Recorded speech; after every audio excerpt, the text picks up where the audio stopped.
Dans cette prison, 58 hommes se partagent une cellule. Chaque soir, ils sont enfermés de 17 h à 7 h du matin. Aucune sortie autorisée, même pour les toilettes. Certains ont leurs jambes enchaînées. Joseph purge une peine de prison de 5 ans après avoir été reconnu coupable de meurtre, un meurtre qu'il nie. Ici, la vie est très difficile parce que nous mangeons la même chose tous les matins et nous n'avons le droit qu'à un seul repas par jour. La prison centrale de Rumbek a été construite par les Britanniques durant l'époque coloniale en 1948. Depuis, les choses ont très peu changé. Dans une des ailes de la prison, 4 détenus sont atteints d'une maladie mentale, enchaînés au sol, assis sur leurs excréments.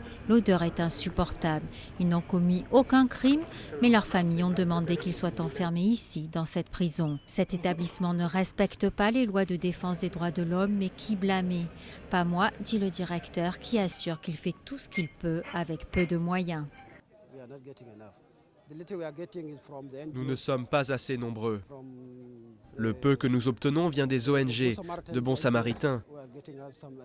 Ils nous aident un peu, contrairement au nouveau gouvernement qui n'a pas beaucoup de ressources.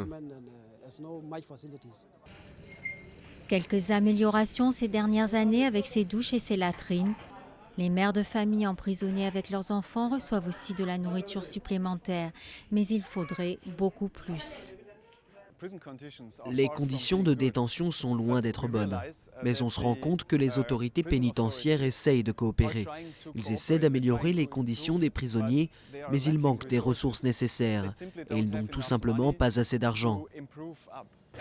À certains égards, la prison de Rumbek est le reflet de la nouvelle nation qu'est le Sud-Soudan, un pays neuf créé cette année après la partition avec le Nord qui a encore beaucoup de chemin à faire.